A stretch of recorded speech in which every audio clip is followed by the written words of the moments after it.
La cultura y la educación ya tiene su lugar, en televisión. Presentamos Tertulias Pasqueñas, programa educativo, cultural, que promueve la identidad, la buena educación y el desarrollo integral de los infantes, niños, jóvenes de nuestra tierra. Tertulias Pasqueñas.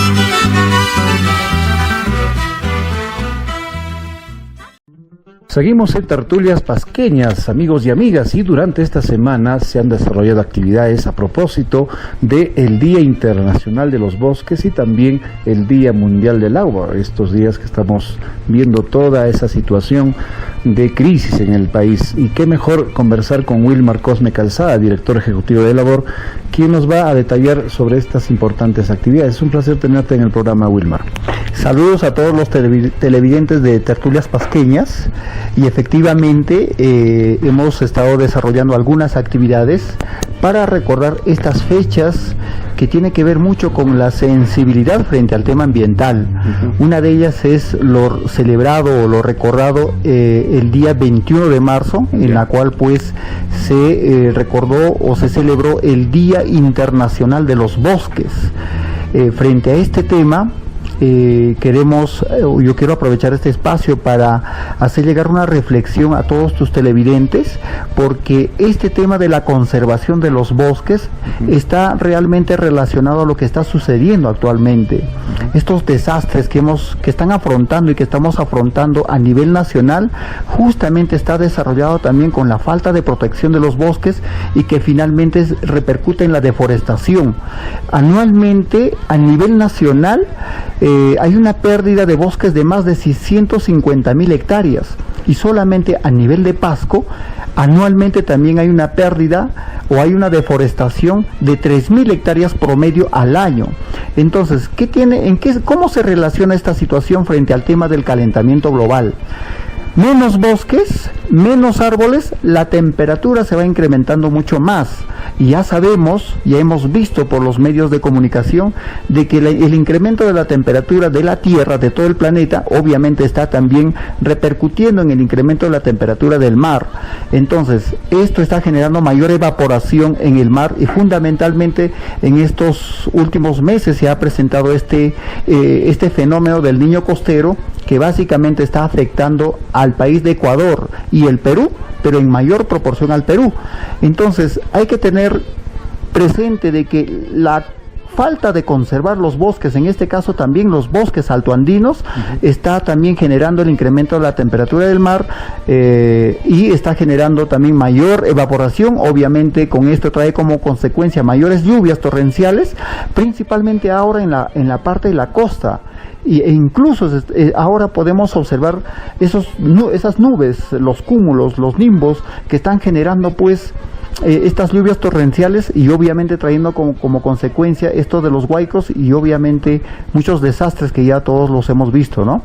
Y mayormente atendemos la emergencia desde el lado de primera necesidad, ¿no? Después que sucedió ya el desastre. Pero no vemos la responsabilidad que hemos desarrollado durante siglos y más aún en las últimas décadas. Hemos deforestado, no hemos plantado y producto de esto los impactos mayores que vivimos hoy en día y que mucha gente lo siente. ¿Hay conciencia, Wilmar, del asunto a nivel de población? Yo creo que se está avanzando, pero de todas maneras es insuficiente. Es insuficiente porque todavía incluso los sectores competentes, en este caso a nivel local, de parte del gobierno regional, de parte de las autoridades locales, si bien es cierto, ellos ejecutan, están desarrollando algunos proyectos, pero en mínima proporción son los proyectos que van dirigidos al tema de la sensibilización y menos todavía a proyectos que tienen que ver con la conservación de los recursos naturales, en este caso altoandinos. Por ejemplo, sería interesante de que, y que todavía no lo vemos, son proyectos que apuntan al represamiento de agua, por ejemplo, o a la siembra y cosecha de agua, que obviamente hay que tener en cuenta de que justamente por estos efectos del cambio climático va a ser otro efecto negativo en la cual también ya va a afectar a las poblaciones de los Andes. Obviamente ya esta situación ya se ve, ya se observa en las poblaciones de la costa, porque incluso no la mala distribución del agua a nivel nacional, sino la naturaleza ha hecho de que haya menos agua hacia la costa. Más del 97% del agua que se genera en los Andes se va hacia el océano Atlántico. Entonces esta situación se va a poner mucho más difícil en el futuro. Entonces, por lo tanto, hay que pensar cómo retenemos agua en las zonas altas, en las zonas en Pasco, en la región Junín, en Huánuco, en fin, para poder asegurar a que en el futuro también no siga faltando agua a las comunidades o a las poblaciones que se encuentran abajo. Entonces, en el marco de toda esta discusión, nosotros de alguna manera hemos tratado de desarrollar de manera conjunta con el Colectivo Integral de Desarrollo, con el CID, con el CERFOR, en coordinación con la ingeniera Margarita Balbín, que es la actual representante acá en Pasco, con la institución educativa número 34055 del Centro Poblado de la Quinoa, una marcha para llevar este mensaje de la necesidad, primero, de que es necesario desarrollar acciones para conservar los bosques y exclusivamente para conservar el bosque de Quinoales, que está ubicado entre el distrito de Yanacancha, el distrito de Ticlacayán y Yaruziacán. Es necesario que todas las comunidades, las autoridades y los diversos sectores, tanto públicos como privados, nos comprometamos para desarrollar acciones para conservar el bosque de Quinoales, que, como ya lo hemos escuchado varias veces, es considerado como el pulmón de Pasco. Y más aún, necesitamos conservar estos bosques porque es una estrategia de conservar también agua en las zonas altas y que obviamente nos va a beneficiar a las poblaciones altoandinas. Por otro lado, también el día 22, repito, hemos también estado recordando el Día Mundial del Agua. Por lo tanto, es necesario pues de que también las autoridades tengan en cuenta de que los proyectos apunten también a la conservación del agua. Si bien es cierto, a nivel de Pasco hay fuentes de agua que lamentablemente están afectados en su calidad, pero ¿y qué hacemos respecto a las otras fuentes de agua que todavía podemos conservarla para el futuro? Por ejemplo, la laguna Pumrú, que es un recurso que hemos hecho anteriormente el análisis de la calidad del agua y resulta que es factible para el consumo humano, obviamente con un tratamiento correspondiente. En ese sentido, pues, no se observan trabajos que apunte a la conservación de este recurso y de otros recursos. Por otro lado, el día 23 de marzo también hemos estado recordando el Día del Clima y de Adaptación al Cambio Climático. Todo este contexto en realidad es una cadena que de alguna manera nuestras acciones van a apuntar finalmente a la mitigación y también a la adaptación frente al cambio climático. El cambio climático ya es evidente, incluso en las zonas altas de nuestro país. Acá en Pasco hay una tendencia creciente de la afectación a la salud, principalmente de la población infantil. Ya hay afectación en cuanto a la actividad agrícola y pecuaria. Incluso los datos del COEN, del Centro de Operaciones de Emergencia Nacional, ya ha informado de que este niño costero ha también afectado a Pasco, donde también hay afectación de un promedio de 300 hectáreas que estaban destinadas al cultivo de la población. Entonces nadie está libre y, como ya lo hemos dicho, no hay otro plan, no hay plan B frente al cambio climático. Lo único que nos queda es, en este caso, conservar nuestros bosques altoandinos, porque naturalmente estos recursos pueden mitigar la la existencia de gases de efecto invernadero en el ambiente. Claro, los efectos de gases la generación de gases de efecto invernadero es fundamentalmente o tiene responsabilidad los países desarrollados, pero lamentablemente sus efectos se presentan a nivel local, como ya lo hemos estado señalando. En ese sentido, pues es necesario tomar en cuenta la conservación de los bosques, la conservación de las fuentes de agua y de desarrollar acciones para ver cómo nos adaptamos frente al cambio climático. A nivel de la región Pasco, también debo recordar de que existe una estrategia regional frente al cambio climático que todavía no se presenta públicamente y menos se está implementando.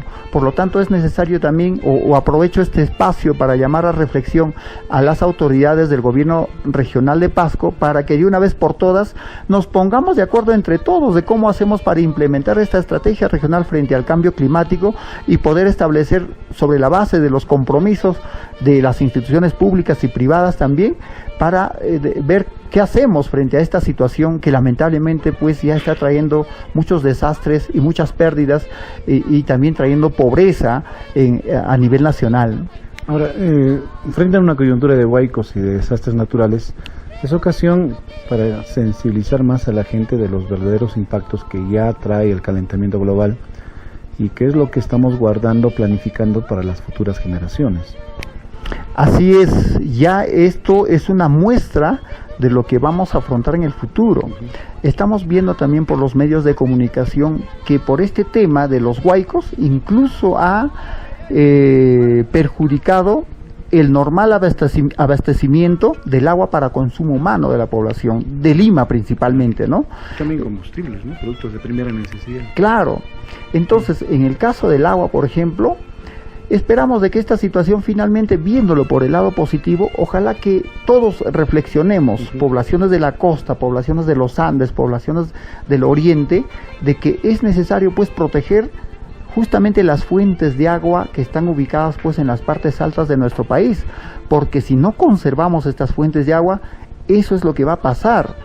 Todos vamos a sufrir el desabastecimiento o la poca agua que finalmente nos vamos a ir peleando por tener un poco de agua. Ya hemos estado observando de lo que puede pasar. En Lima ya hubo ciertos problemas o ciertos conflictos que se han generado incluso entre vecinos porque no tenían agua.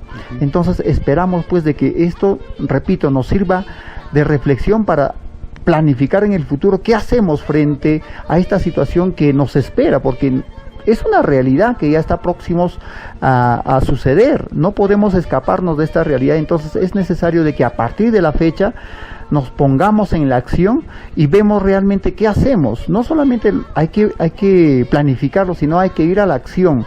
Hay que desarrollar proyectos, repito, de siembra y cosecha de agua. Hay que desarrollar proyectos masivos, obviamente, de forestación. Como lo pongo como ejemplo, si al entorno de la laguna Punrún no hay un bosque, técnicamente hay que ver dónde ponemos un bosque, y donde ya existe bosque, como es el caso de la quinoa, el bosque de quinoales, hay que ver cómo conservamos ese bosque. Incluso como estrategia estaba siendo considerada la declaratoria como área de conservación regional ese bosque, que lamentablemente no se está avanzando en este tema porque también me parece que es falta de voluntad, ¿no?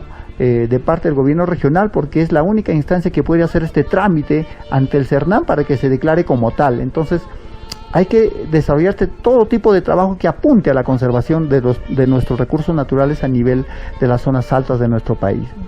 Bueno, qué bueno, Wilmar, que a partir de labor el CID y el CERFOR puedan ser ya instituciones que comienzan, pero lógicamente la convocatoria es a más aliados, más actores institucionales que velen por el bienestar futuro de nuestra gente y también del planeta. Así es, y ya lo había señalado de que a nivel nacional es necesario incluso ver la necesidad de cómo nuestro accionar puede estar amparado en una normativa. Hay que decirlo, a nivel nacional no tenemos ningún marco legal para que estemos obligados de desarrollar acciones frente al cambio climático.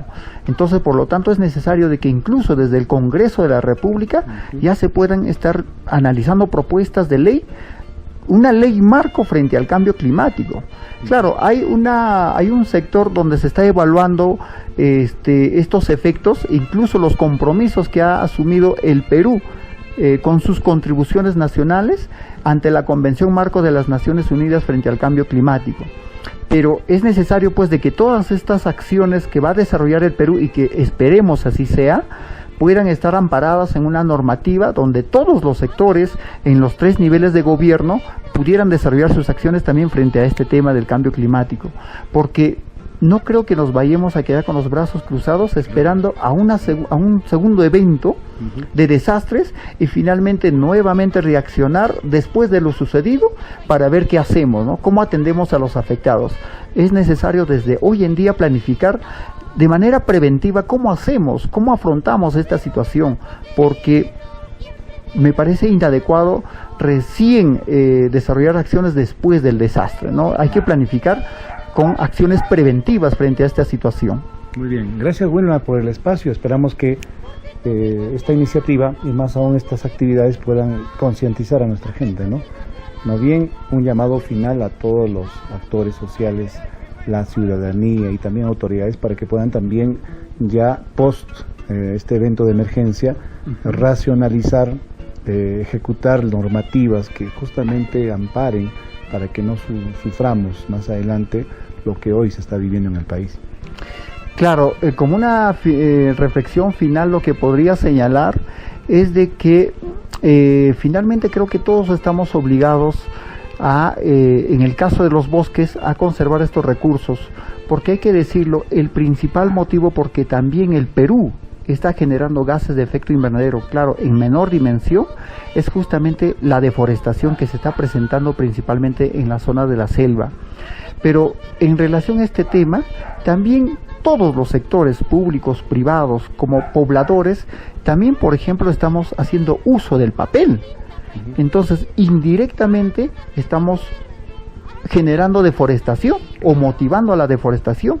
Por lo tanto, en nosotros está la responsabilidad, como en el caso de las instituciones públicas, me parece que está la responsabilidad de desarrollar acciones de forestación, como asumiendo su compromiso de justamente por usar este papel. Entonces, es necesario de que también puedan tener esa responsabilidad de sembrar, de forestar, pero también como simples ciudadanos sería interesante de que por lo menos, por ejemplo, acá en Cerro de Pasco, cada vivienda pueda tener un arbolito. Es simple. Yo creo que esto más es el resultado, o sería resultado del compromiso de cómo se podría desde la Municipalidad Provincial de Pasco, por ejemplo, podría, no sé si decirlo obligarlo, pero establecer normativas para que no solamente las viviendas puedan ampliar sus espacios y que finalmente olvidemos los espacios de áreas verdes donde antes estaba destinado, que ahora ya no las vemos. Entonces, esto sería, por ejemplo, como una idea, una normativa, porque hay que tener en cuenta de que una persona, para que tenga, por ejemplo, aire limpio, para respirar, para una vida saludable, necesita como mínimo de 28 plantas, 28 árboles. Acá somos un promedio de 80,000 personas, multiplicando por 28 árboles, esa cantidad no lo tenemos en Cerro de Pasco, claro. Y sería interesante observarlo desde ese punto también, pero también por la cuestión estética. Mira, necesitamos generar incluso microclimas que nos permitan desarrollarnos saludablemente. Entonces sería interesante, con solamente imaginar un arbolito por cada vivienda, creo que de alguna manera estaríamos contribuyendo a una vida de mejor calidad, ¿no?